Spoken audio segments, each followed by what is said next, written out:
साहेब, विधान परिषद निवडणुकाची रणधुमाळी सुरू झाली आहे. आपण खरं तर आपल्या उमेदवाराच्या प्रचारासाठी यायला असं वाटत होतं, परंतु अनपेक्षितप्रमाणे माघार झाली तुमच्या उमेदवाराची. रणधुमाळी हा शब्द चुकीचा आहे. महाराष्ट्रामध्ये मला वाटतं 17 जागांसाठी निवडणूक आहे विधान परिषदेत. काही अपवाद वगळता महाविकास आघाडीकडे तेवढं बळ जरी नसलं तरी पण जागा बिनविरोध होऊ नये ही भूमिका महाविकास आघाडीनं घेतली आणि त्यानुसार मग सातारा असेल, कोकण असेल, पुणे असेल, अन्य काही ठिकाणी महाविकास आघाडीनं विदर्भात हे नागपूर असेल, यवतमाळ असेल, मराठवाड्यामध्ये हिंगोली, नांदेड अशा ठिकाणी महाविकास आघाडीनं आपले उमेदवार उभे करून विरोधी पक्षाचं जे अस्तित्व आहे ते दाखवण्याची तयारी सुरू केली. पण रणधुमाळी ही महानगरपालिका निवडणुका किंवा विधानसभा, लोकसभा आणि आता ग्रामपंचायतीतसुद्धा राज्याचे मुख्यमंत्री, उपमुख्यमंत्री विमानं घेऊन फिरतात, चार्टर, हेलिकॉप्टर, त्याच्यामुळे तिथे रणधुमाळी असते. विधान परिषद निवडणुका ज्या अत्यंत गोपनीय पद्धतीनं, ज्याची रिझर्व्ह बँक मोठी, बरं, त्याची रणधुमाळी जास्त हे मी पाहतो. पण नाशिकमधलं म्हणाल तुम्ही तर नाशिकमध्ये काय होतं पाहूया. नाही, पण लढवय्ये म्हणून तुमच्याकडे बघितलं जातं शिवसेनेकडे. आपण माघार का घेतली साहेब? यावर खूप मोठे प्रश्न उपस्थित होत आहे. खरं म्हणजे दोन उमेदवारांनी अर्ज घेतले होते आपल्या. एक सांगतो की या विधान परिषदेच्या संदर्भात यावेळेला मी सक्रिय नव्हतो. मी नाही आहे, मी दुसऱ्या कामात होतो आम्ही सगळे. पण इतर ठिकाणी आम्ही सगळ्यांशी चर्चा करून उमेदवार ठरवले. नाशिकमध्ये आमच्या 2 लोकांनी अर्ज भरणार होते आणि ती जबाबदारी इकडले जे आमचे संपर्क प्रमुख आहेत निर्लेकर त्यांच्यावर आम्ही दिली होती, कारण मी दुसऱ्या ठिकाणी होतो. खरं म्हणजे जबाबदारी तशी महत्त्वाची होती, पण घोडेबाजार होऊ नये असं त्यांचं म्हणणं आहे. आता घोडेबाजार अख्ख्या महाराष्ट्रात सुरूच झालेला आहे. तो काय नाशिकमध्येच होतो असं नाही. आणि जिथे भारतीय जनता पक्ष आणि शिंद्यांसारखे लोक आहेत तिथे सगळ्यात आधी घोडेबाजार होतो आणि मग निवडणुका होता. आता नाशिकवर लक्ष आहे आमचं, बघू आता काय होतं आहे. आमच्याकडे तेवढी मतं आहेत. माननीय शिवसेना पक्षप्रमुख या संदर्भात आमच्या नगरसेवकांना, मतदारांना काय भूमिका घ्यायला सांगतात ते तुम्हाला लवकरच पण समजेल. ही चूक झाली आहे? नाही, चूक नाही, ही चूक नाही आहे. याला चूक मी म्हणणार नाही. याचं कारण असं की लोक ही निवडणूक एवढी एकतर्फी दिसत होती की कोणी असं फार उत्साहानं पुढे लढण्यासाठी आले नाही. म्हणजे खरं म्हणजे माझ्या आणि दत्ताजींची चर्चा झाली अनेकदा, कुणी लढायला तयार आहे का. पण जी तफावत आहे त्या तफावतीमुळे कोणी फार पुढे येण्यासाठी उत्सुक दिसले नाही. पण वसंत भाऊ आहे, त्यांनी अर्ज पण घेतलेला होता. आता मग वसंत भाऊ आहे, त्यांना विचार. माजी आमदार अनिल कदम होते. घेतले असते. अर्ज आणणं आणि अर्ज भरणं यात फरक आहे ना. पक्षाच्या आदेशानं अर्ज नक्कीच नॉमिनेशन फॉर्म त्यांनी आणले होते, पण शेवटी तो उत्साह असायला पाहिजे, तो दिसला नाही. समोर महायुतीकडून शिंदे शिवसेनेचे उमेदवार आहेत आणि असं असताना आपण त्यांना बाय दिला काय अशी चर्चा नाही, असं कारण देखील बोलून दाखवलं की कुठे यायची वेळ आली. मला तसं वाटत नाही. मिर्लेकर साहेबांचं काही गणित चुकतंय मला तसं वाटत नाही. ही निवडणूक फक्त नाशिकपुरती आहे का? नाही, महाराष्ट्रात बऱ्याच ठिकाणी या निवडणुका आहेत. त्याच्यामुळे ज्याला यातलं आर्थिक गणित कळतं आहे ते असं कोणाचं चुकलं किंवा काय असा प्रश्न निर्माण करणार नाहीत.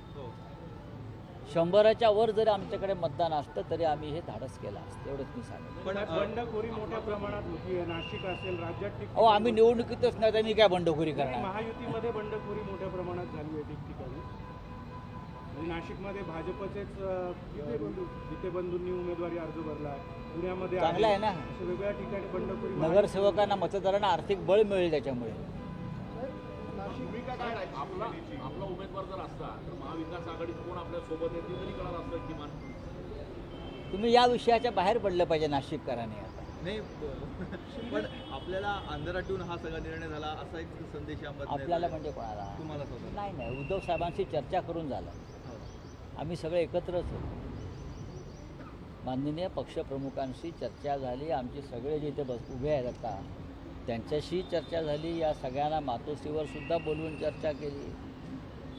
पण मी स्वतः या मताचा होतो की 17 विधान परिषद निवडणुका या काही राज्याच्या राजकारणाला कलाटणी देणाऱ्या निवडणुका नाही आहेत. स्थानिक स्वराज्य संस्थांचे जे निकाल लागले मधल्या काळात त्याच्यामुळे काही ठिकाणी निकाल स्पष्ट दिसत आहेत, निर्णय स्पष्ट दिसत आहेत. त्याच्यामुळे रक्त का आटवायचं फार. ज्या कोणाला लढायची इच्छा आहे ते लढतील. बिनविरोध निवडणुका करायच्या नाहीत हे धोरण होतं. त्यानुसार अनेक ठिकाणी आम्ही उमेदवारी अर्ज भरले. नाशिकमध्ये जर कोणी स्वतःहून पुढे आलं असतं तर नक्कीच आम्ही त्याच्या मागे उभे राहिलो असतो. ऐनवेळी नाशिकमध्ये शिंदे सेनेला रोखण्यासाठी भाजपच्या बंडखोरांना शिवसेना बळ देणार अशा पद्धतीची चर्चा आहे आणि भाजपच्याच मदतीनं हा सगळा डाव आखला जातो असं कळतं. मग ते तुम्हाला निकालाच्या वेळेला कळेल ना प्रत्यक्ष. शिंदे सेना म्हणजे हा काय फार मोठा फोर्स नाही आहे महाराष्ट्रातला. हा पैशाचा फोर्स आहे आणि हा पैसा ठेकेदारीतून आणि भ्रष्ट मार्गाने आलेला पैसा आहे. अशा प्रकारचं राजकारण सर्वच पातळ्यावर थांबलं पाहिजे ही आमची भूमिका आहे. अशा परिस्थितीत भाजपच्या याचा अर्थ काय भाजप काय दानशूर पक्ष आहे आणि फार पवित्र पक्ष असा नाही आहे. पण आमचा पहिला क्रमांकाचा शत्रू हा शिंदे गटच आहे. साहेब, शिंदेची शिवसेना आणि भाजपमध्ये अंतर्गत वाद चव्हाट्यावर आले. 3 आमदारांनी शिंदेच्या भाजप विरोधात नाराजी व्यक्त केली. ज्या पद्धतीचा सगळा कारभार चालला आहे, दोन्ही शिवसेना एकत्र आले पाहिजे असं त्यांनी मत व्यक्त केलं. मग मातोश्रीवर या असं मत व्यक्त केलं आहे ना. मग आम्ही मातोश्रीवर बसलेलो आहोत उद्धव साहेबांच्या नेतृत्वाखाली. मी कालही म्हणालो जर तुम्हाला पश्चाताप झाला असेल तर पश्चाताप व्यक्त करण्याची जागा ही हिंदुहृदय सम्राट शिवसेना प्रमुखांचं निवासस्थान मातोश्री तिथे या आणि पश्चाताप व्यक्त करा. मग आम्ही चर्चा करू. कशाला निमंत्रण द्यायचं, कशाला निमंत्रण मातोश्रीवर या जे शिंदेच्या शिवसेनेचे ज्यांनी वक्तव्य केलं त्यांना तुम्ही एक प्रकारे निमंत्रण देताय. आता मी दत्ताजी गायकवाडांना सांगतो निमंत्रण पत्रिका छापा. दुसरं काय सांगू शकतो मी. अंबादास दानवेंनी पण अशा पद्धतीची इच्छा व्यक्त केली होती की दोन्ही शिवसेना जे एकत्र यायला पाहिजे. हो, बरोबर आहे ना. त्यासाठी त्यांना मातोश्रीवर येऊन पश्चाताप व्यक्त करावा लागेल ना. ज्या पद्धतीनं ते बाहेर पडले, पक्ष फुटला, पक्ष फोडला, स्वाभिमान गहाण ठेवला, महाराष्ट्राचं नुकसान केलं, बाळासाहेब ठाकरेंच्या शिवसेनेसमोर अमित शहा यांना ताकद देण्याचा प्रयत्न केला, याचा पश्चाताप तर सगळ्यांना व्हायलाच पाहिजे. मातोश्रीवर आला की प्रश्न सुटेल पश्चाताप व्यक्त केल्यानंतर. येऊ द्या ना, आल्यावर बघू. साहेब, इर्लेकरांची प्रेस झाली. ते म्हटले की महाविकास आघाडीचा उमेदवार जर विधान परिषद असेल तर मतदान केलं असतं. शिवसेनेचे नगरसेवक अपक्षाने मतदान करणारे असं त्यांनी परवा वक्तव्य केलं. माझ्याकडे त्या संदर्भात माहिती नाही आहे फार. हां, ते त्यांनी सांगितलं बैठक घेऊ उद्धव साहेब निर्णय घेतले. मी मगाशी तेच म्हणालो ना, उद्धव ठाकरे आमचे निर्णय घेतील पक्षप्रमुख. तुम्ही फार खोलात का जाताय? किंगमेकर आहात ना साहेब. बघू ना. किंगमेकर असायला सुद्धा हाताशी ताकद असावीच लागते ना. शेतकऱ्यांना जी कर्जमाफी दिलेली आहे ती कुठेतरी फसवणूक आहेत अशी शेतकरी नेत्यांकडून आरोप हा केला जातोय की 2 लाख सांगितलंय पण प्रत्यक्षात 50,000च मिळणार असे शेतकरी नेते आरोप करतात. शेतकरी नेत्यांचा संवाद पूर्ण झाला की आम्ही मत व्यक्त करतो. आणि आणखी 2019 मध्ये ज्या शेतकऱ्यांना कर्जमाफी मिळालेली आहे त्याही लोकांना वगळलेलं आहे आणि 2019ला उद्धव बघा, हे पहा की देवेंद्र फडणवीस यांच्या घोषणा किंवा नरेंद्र मोदीच्या घोषणा हा एक फसवणुकीचा प्रकार असतो. शेतकऱ्यांना सरसकट कर्जमाफी करावी आणि त्यांचा 7/12 कोरा करावा ही सातत्यानं मागणी आहे. शिवसेना पक्षप्रमुख उद्धव ठाकरे जे मुख्यमंत्री असताना त्यांनी जी कर्जमाफी केली तो फॉर्म्युला तुम्ही नीट समजून घ्या. आता तुम्ही लाडक्या बहीण योजनेत फसवणूक, कर्जमाफीमध्ये फसवणूक, प्रत्येक योजनेत तुम्ही फक्त लोकांना फसवताय. ही फसवणूक थांबणं फार गरजेचं आहे. कांद्याचा प्रश्न गंभीर आहे जिल्ह्यामध्ये. नाफेडकडून कांद्याची खरेदी केली जात होती, मात्र आता केंद्रीय वखार महामंडळाने 50% कांदा घेण्यास नकार दिलेला आहे नाफेडचा. त्यामुळे शेतकऱ्यांना काही फायदाच होत नाही नाफेडचा. शेतकऱ्यांनी भाजपला मतदान करू नये, फार कडवट भूमिका घ्यावी. आणि जोपर्यंत शेतकरी आता मधल्या काळामध्ये मनमाडला एक प्रचंड मोर्चा निघाला, अंबादास दानवे आमचे होते, रोहित पवार यांच्या नेतृत्वाखाली. अशा प्रकारे राज्यभर शेतकऱ्यांनी जर रस्त्यावर उतरून आंदोलन केलं आणि मोदींच्या सभेला जाण्याचं बंद केलं, मोदी फडणवीसांच्या, तर अनेक प्रश्न आपोआप मार्गी लागतील. काल आपण शिर्डीमध्ये होतात, मेळावा झाला, मात्र तिथले स्थानिक खासदार उपस्थित नव्हते तुमच्या मेळाव्यात. स्थानिक खासदारांनी माझ्याशी वारंवार चर्चा केली.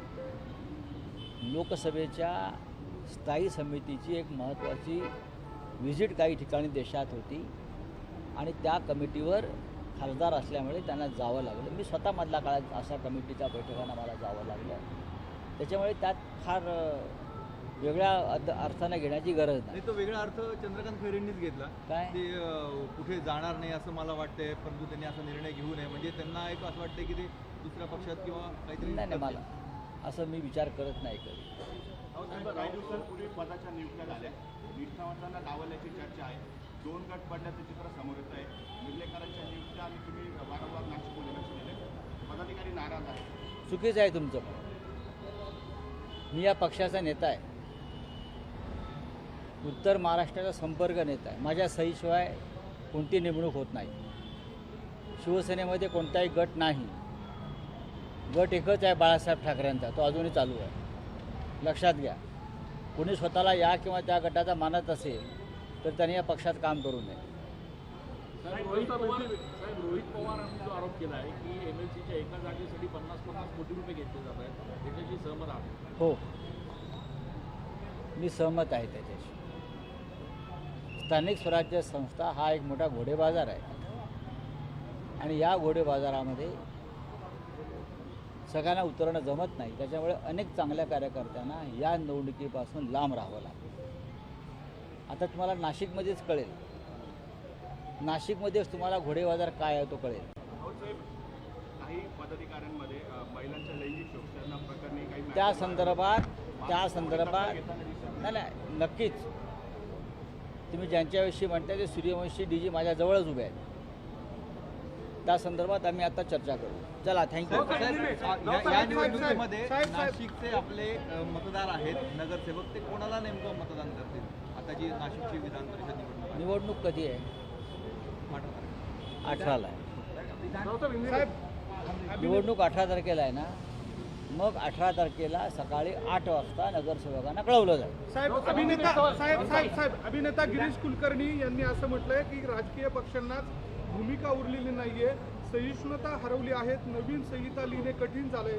प्रश्न विचारला की अरे रावी, संवाद साधायचा कसा, अशा स्वरूपाची खंत देखील त्यांनी व्यक्त केली. मी त्यांचं भाषण ऐकलं आणि वाचलं. दक्षिणेतले अभिनेते ज्या प्रकारे भूमिका घेतात किंवा पश्चिम बंगालमधले अभिनेते ज्याप्रमाणे भूमिका घेतात किंवा एकेकाळी या देशामध्ये बलराज सहानी, NK हंगल, नसरुद्दीन शहा अशा अनेक कलावंतांनी घेतलेल्या भूमिका राजकीय आणि सामाजिक या अत्यंत महत्त्वाच्या आहेत. कलावंतांनी निर्भयपणे जर लोकांचं नेतृत्व केलं तर त्यांच्यावर अशा प्रकारचं भाषण करण्याची वेळ येणार नाही. दक्षिणेमध्ये अनेक अभिनेत्यांनी भूमिका घेतल्यामुळे ते सत्तेवर आले. ताजं उदाहरण विजय थलपती, त्याने एक भूमिका घेतली आणि त्या भूमिकेला लोकांनी पाठिंबा दिला. त्यासाठी संघर्ष करण्याची तयारी पाहिजे. कमल हसन यांनी भूमिका घेतली, त्या राज्यसभेत त्यांची भूमिका मांडत असतात. अनेक कलावंत आहेत. शबाना आझमी यांनी भूमिका घेतली, जावेद अख्तर भूमिका घेतात. भूमिका ही अत्यंत निर्भयपणे घ्यायची गोष्ट आहे, चर्चेची गोष्ट नाही. आम्ही भूमिका घेतो आणि लढतो, लढावं लागतं त्यासाठी. धन्यवाद. अधिकारी आहे वैशाली माने, त्यांनी गृह विभाग आणि पोलीस महासंचालकांवर आरोप दिलेले आहे. तर महिलांना IPS अधिकारी महिला ज्या आहेत त्यांना कुटुंबांना असून देखील त्यांना बदली इस प्रकार में इम्तियाज जलील का नाम आया चार्जशीट में, किसका? इम्तियाज जलील का नाम है चार्जशीट में निदा खान प्रकरण में, तो उसके ऊपर क्या कहेंगे? मैं क्या कहूँ, कमिश्नर को पूछो ना, पुलिस कमिश्नर या जो एजेंसी जांच कर रही है, आप ये सवाल उनको पूछना चाहिए. एक विषय की जांच चल रही है या जांच पूरी हो गई है, चार्जशीट में किसका नाम है किसका नहीं है, उस बारे में वो खुद व्यक्ति जवाब देगा. मुझे जिस बारे में पता नहीं है तो मैं कैसे जवाब दूँ? मैं अन्याय नहीं करूँगा किसके ऊपर. मोदी देशाची फसवणूक करताय असं काल कोण? अण्णा हजारेंनी म्हटलंय. मोदी देशाची फसवणूक करतायत असं काल अण्णा हजारेंनी म्हटलंय. मी अण्णांचं अभिनंदन करतो. त्यांना फार मोठ्या कालखंडानंतर त्यांचे डोळे उघडलेले आहेत आणि त्यांना कंठही फुटलेला आहे. मोदी जर देशाची फसवणूक करणार असतील तर अण्णा चलो हम वापस रामलीला मैदान जाएंगे और आपके नेतृत्व में आंदोलन करेंगे, वही पुराना आंदोलन, और हम सब आपके साथ जंतर मंतर और रामलीला मैदान में बैठकर देश को आह्वान करेंगे. चलो आइए लड़िए. सर सांगेंगे तृणमूल कांग्रेस के खिलाफ, तृणमूल कांग्रेस में ममता बनर्जी के खिलाफ बगावत हो रही है और 2 डिवीजन होने की किस्म. जो महाराष्ट्र में हुआ वही तृणमूल के बारे में पश्चिम बंगाल में अमित शाह करने जा रहे हैं. कि उनकी हॉबी है किसी भी राज्य को अस्थिर रखना, और मैं सब कुछ खरीद सकता हूँ सत्ता के बल पर, ये दिखाना, ये उनकी हॉबी है.